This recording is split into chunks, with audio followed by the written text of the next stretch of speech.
Real talk. When they was in that office and he was like, look, the woman I love, honey, girl, baby, that wouldn't have been like, I'm walking out.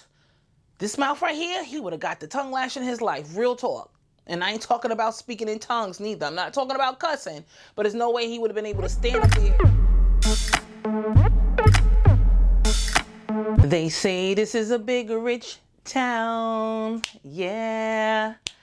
I just come from the poorest parts. Bright light, city life, I gotta make it. This is where it goes down.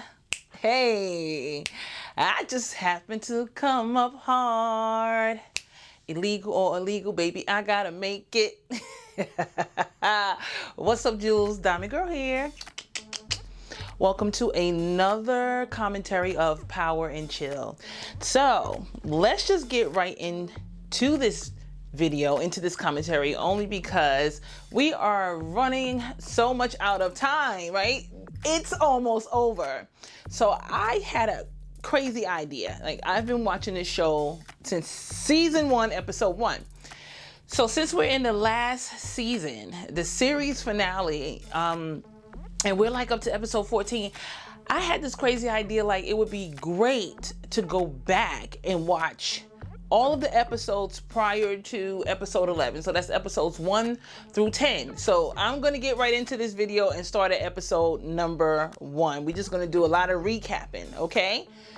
So episode 1 is when the season started, right? And we come into a few things, and I actually have notes, so please excuse me if I'm looking down. So I want to talk about 3 people, or 4 people, but 3 things out of episode 1. Ghost and Tommy is 1, Angela is 2, and Tasha is 3. So let's just start with Ghost and Tommy. We all know that Ghost and Tommy has a bromance that cannot be denied. Their friendship is bananas. It runs so deep. Their bond is so tight. And it's just like I said, or what I was thinking, it kind of reminds me of Jonathan and David's relationship in the Bible. You know, a lot of times when you read about their relationship, a lot of people try to denote that there's a possibility that Jonathan and David were in love with each other. Well, in fact, they weren't in love with each other. They were just like Ghost and Tommy. They had a bond that was so tight that even Jonathan saved David from his father. So anyway, their relationship is so bananas, right? Like, they can be angry with one another. They want to take each other's heads off, but they still have, it's just almost like it's impossible for them not to be friends. I don't know. I have never lived that type of lifestyle as far as drugs are concerned, or dated anybody, but I knew people that dated guys that were in the game or in the life, for lack of words. And even that didn't stop people. If it needed to, it broke up relationship, because at the end of the day, if you can't trust somebody, how can you be in relationship with them, regardless of the type of relationship it is? But for some reason, from season 1, episode 1, all the way up to season 6, episode 1, Tommy and Ghost have been able to maintain their relationship since they were in high school, regardless of the ups and downs. Of course, they don't go into a lot of the backstory of Tommy and Ghost's relationship. You just see it unfold in these last 6 seasons. Again, I say bananas because it's crazy. Ghost has been so manipulative at times towards Tommy. He was able to, I guess, if I recall correctly, to convince him. He kept telling Tommy about Holly, get rid of Holly. He kept telling Tommy about Teresi, his father. And we all know, all of us that has been watching it, that Ghost has been right. And that kind of undertone that's always been kind of lurking in the series is the fact that Tommy is really no good without Ghost. He can't stand on his own 2 feet without Ghost. And what amazes me is that in these last few seasons, his character, as it has been developing, it's been developing in a sense to prove that he can stand without Ghost. And it's like that underlying lurking thing where he's on a mission, right? Like, let me just, everything that I watch, I kind of like put myself in it and apply it to life like I do the Word of God. So I don't personally think that I can remain friends with someone who's manipulative. Once I learn that they are manipulative, I don't care what we've been through. Like, real talk, that's just me. I have a homeboy of mine who says that I am so cold-hearted because I'm so easily to cut people off. I am, but it takes a lot for me to get there. So once I get there and I start moving different, it's because I saw the real you, point blank and period, and that's on everything. So anyway, the episode opens up, right? And it opens up with Angela getting shot, but then Tommy and Ghost is going through this fight. And even in the fight, you can hear the love for each other, because while they're punching each other, kicking each other, trying to choke the life out of each other, they're like, I did this because of this, but what about this? I don't know what you're talking about. Like, real talk, who has time for that when they're disagreeing with somebody? Not me. Real talk. So that amazes me, you know, but again, in the fact that they can remain friends, excuse me for looking down, through all of what they've been through, just tickles me to pieces, because again, I couldn't do it. Give me a second. So anyway, talking about Ghost and Tommy, again, their friendship is like, honestly, regardless of the negative based on how their friendship, I guess, was created, at the fact that they grew up in the hood together, they were both trying to make it, you know, they were both troubled or whatever the case may be. They are friends, and they are friends for life. That's why I have been telling the people that I watch this show with that Tommy is not going to be able to kill Ghost. I don't care what anybody says. There is a bond that just can't be broken. I mean, point blank and period. Do you remember when Tommy and Ghost was talking to each other, and Ghost is like, you need me? Point blank and period. And they go through this whole like conversation back and forth. And then as soon as Ghost thinks that Tommy gets shot in that shootout, Ghost screams out, Tommy, because there's still a connection there. So what we see in episode 11, I'm just jumping a little forward since I'm recapping, is that Ghost restored Tommy's car. You don't do that for people you're angry with for good, for people that you're done with for good. I mean, at least I wouldn't. So I'm just going to move on from here, because I can talk about Ghost and Tommy forever and ever and ever.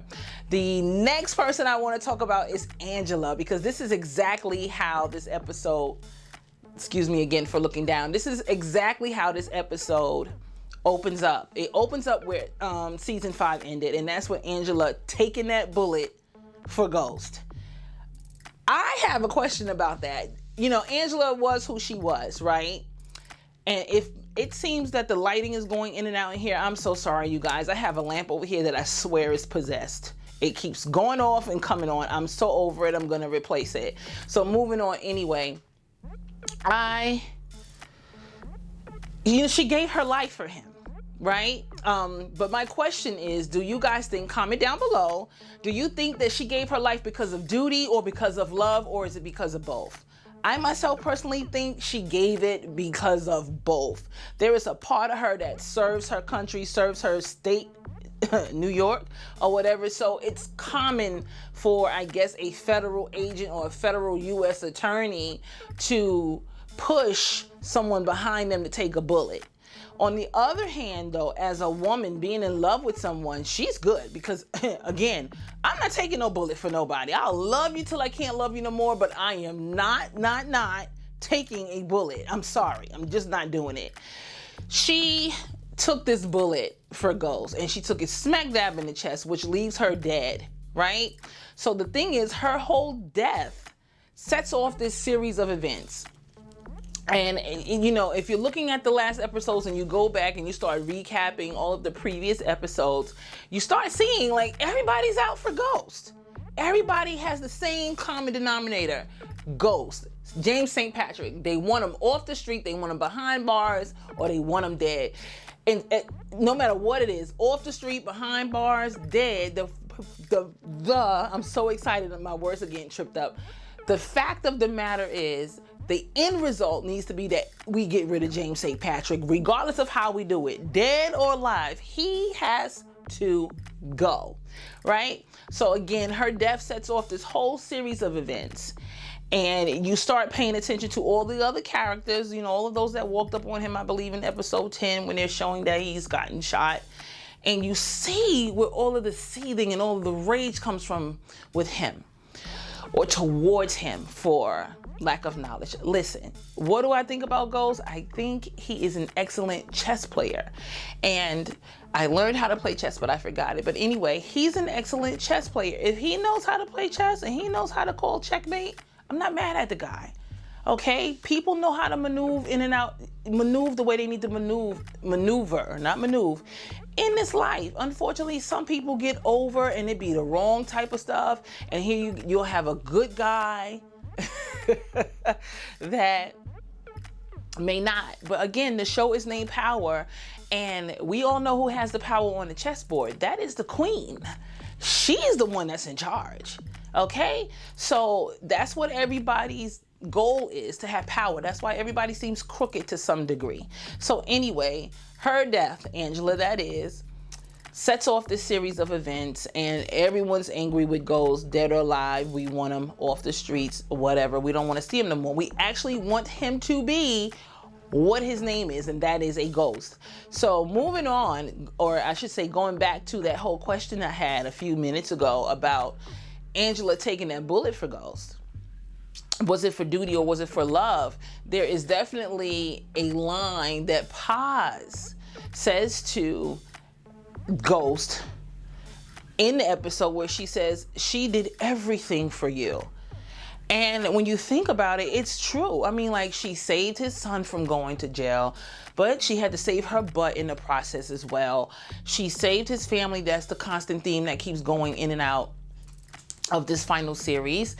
And she loved him, right? They were high school sweethearts. And honestly, I know how it is to love somebody and really want to be with that person, and it never really works out. And it works out not for negative reasons. It just doesn't happen, right? They find themselves back to each other.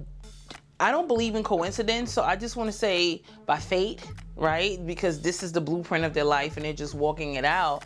By destiny, they find themselves back to each other, and she finds herself now in a grave because of it.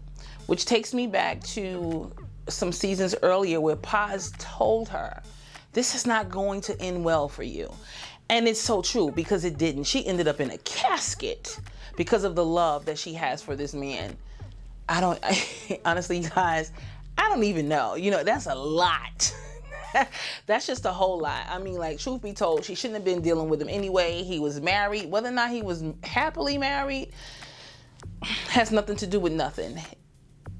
She shouldn't have been dealing with him, and he should have left her alone until he was ready to leave Tasha. But see, Ghost is that guy.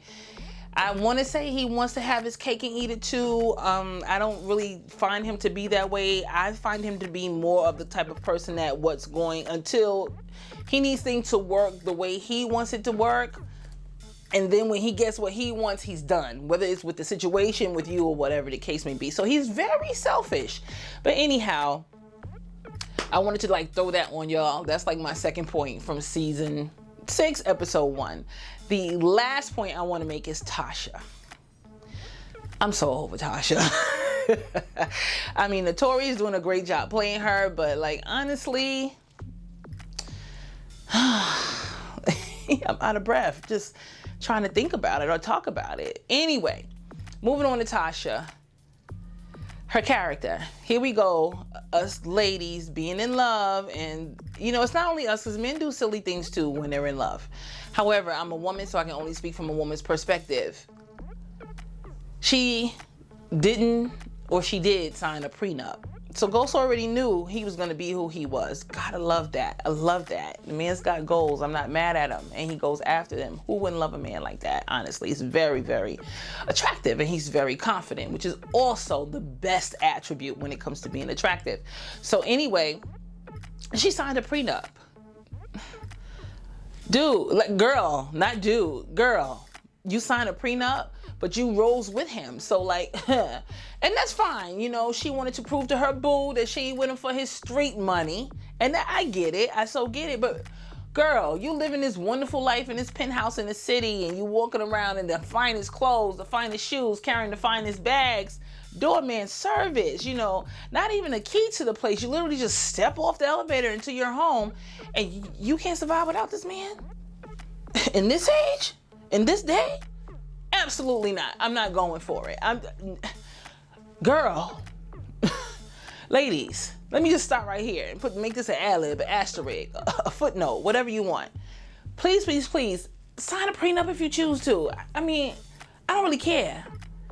But you gotta be able to stand on your own 2 feet. Your whole life can't be based upon a man you've been with. And you so wrapped into him that you don't have one outside of him. It's no good. No, it's not that type of time anymore. And I'm not saying that we shouldn't be submissive, as the word of God says, and all that wonderful stuff. But you should have a life outside of him. Because guess what? He has a life outside of you. He has activities outside of you. And I'm not talking about negative activities. I'm talking about he goes to work. He has his homeboys. If he likes to play ball, swim, work out, whatever it is, his whole life is not wrapped around you. So your whole life shouldn't be wrapped around him. You should have activities too. How you dealing with somebody who flipped their money, who flipped their dirty money, became a businessman, opened the club, and he's well off, and you can't survive without him now that he's ready to go? I'll wait. Where do they do that at these days? And even if you didn't want to do anything, even if you wanted to be wrapped around his whole world and it's all about him, how come you wasn't banking some of that money? Where's the side account? I know married people have joint accounts. I'm not married yet. But guess what? When I get married, I'm still going to have another account. Who does that? That's just how much it's baffling me. It's not do, it's does. Who does that? This girl can't. 3 kids, 1 deceased, still 2, putting 1 through school. Well, technically, she's not even putting him through school. Her husband is, because she can't afford it.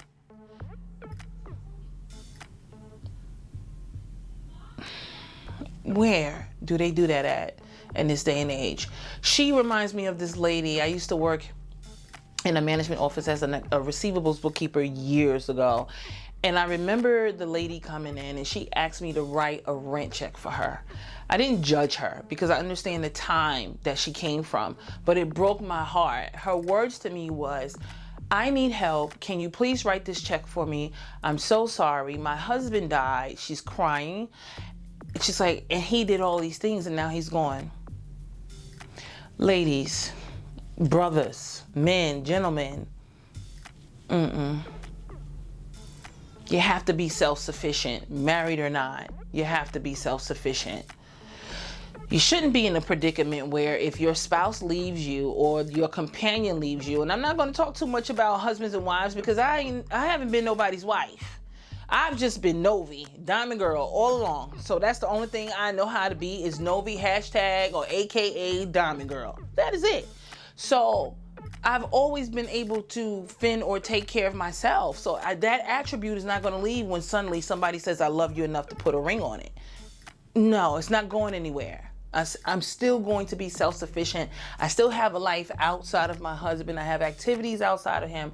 I'm trying to build outside of him so that we both can benefit, though, because 2 becomes 1, right? So anyway, that just like took me as you can tell, it took me a whole nother direction because I went on and on about it. Another thing about Tasha is that I like the fact that she's looking for her freedom from Ghost, but it's not even like she wants her freedom from Ghost, because the truth of the matter is if Ghost wanted her, she would still want him. So everything with Tasha is like a clapback with Ghost. It's like a tit for tat, But real talk, when they was in that office and he was like, "Look, the woman I love, honey, girl, baby," that wouldn't have been like, "I'm walking out." This mouth right here, he would have got the tongue lash in his life. Real talk. And I ain't talking about speaking in tongues neither. I'm not talking about cussing. But there's no way he would have been able to stand up there and tell me that she's the love of his life when I done married him, had his babies, and been with him since he have nothing. And now that he on top, he can't do me no more. So I'm no longer the love of his life. But I get it. I get I get his comment and I understand why they are where they are. If you go back to season 1, and I'm gonna take me a sip of water. If you go back to season 1, Ghost been wanting to leave the game. And sometimes, ladies, when you're dealing with men, you have to, not sometimes, all the time, you need to listen to them. He's been talking about being out the game for the longest. Men need a lot of support. Just like we need a lot of emotional support, they need a lot of support. And they gotta know that you right there with them. You know, but Tasha didn't want to leave that game because she loved that money too much. Is that one of the reasons why he possibly cheated on her? I guess. I don't know. I don't know why people cheat, male or female. I don't know. Anyway, that right there, no way, Jose. I don't care what your name is. As a matter of fact, if that had been me, he would have been a ghost for real. How about that? Moving on.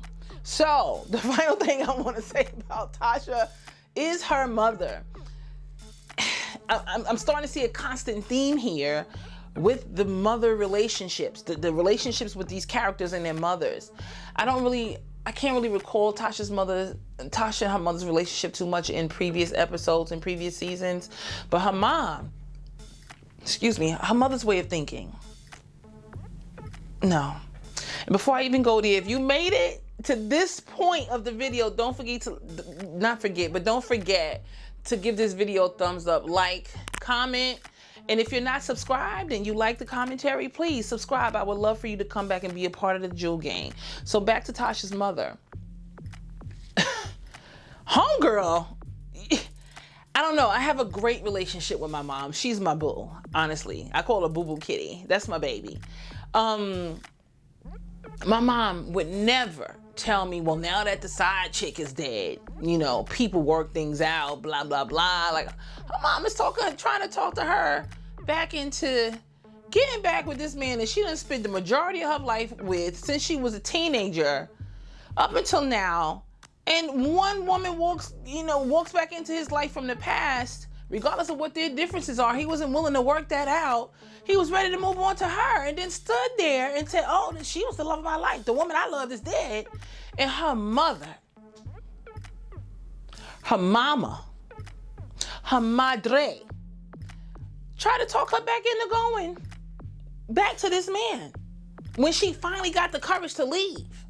When most moms would, you want to see your kids happy, from my understanding, right?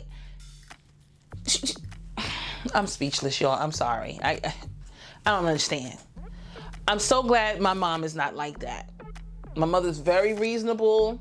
Yes, people do work things out, but that is a little bit too much. She's sitting having dinner with her mother, telling her mother her woes or whatever, and her mom is like, well, you know, the other chick's dead now, you know.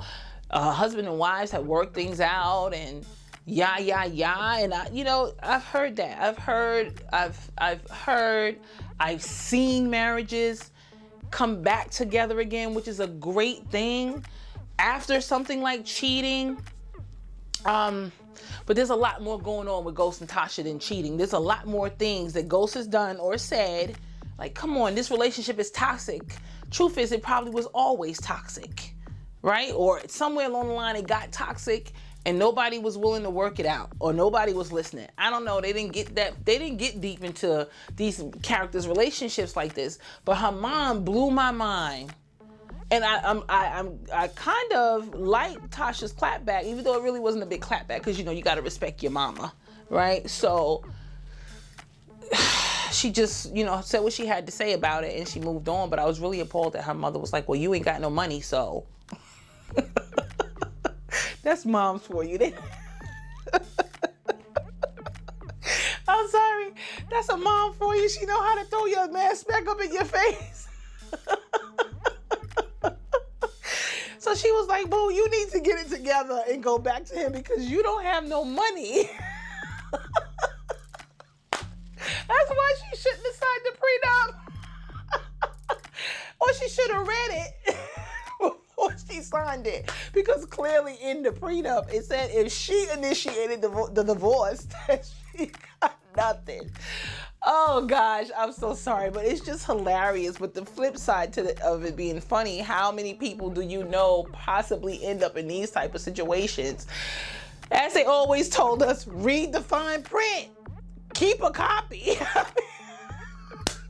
It's not funny, no, it's not funny. It's so not funny. But anyway, you guys, I'm sorry. I'm just having a whole laugh about this situation because her mother blew her up. And she couldn't even say nothing. She couldn't even, I mean, even if you wanted to clap back, you can't because it's the truth. But her mother's I understand why her mother was saying, oh my God, like I have tears coming out my eyes from laughing so hard. I get why her mom was saying like, maybe you need to try to reconcile because you can't survive. You don't know how.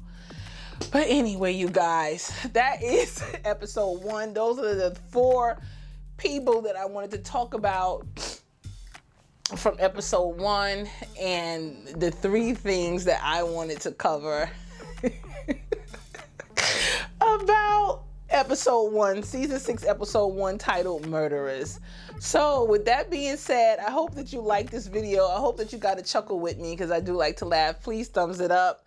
Please subscribe if you haven't. Become a part of the Jewel Gang. I mean, we're going to have so much fun over here. Comment, please comment, and also make sure you hit that notification button so that when I upload, you don't miss another commentary from Power Season 6, the final season.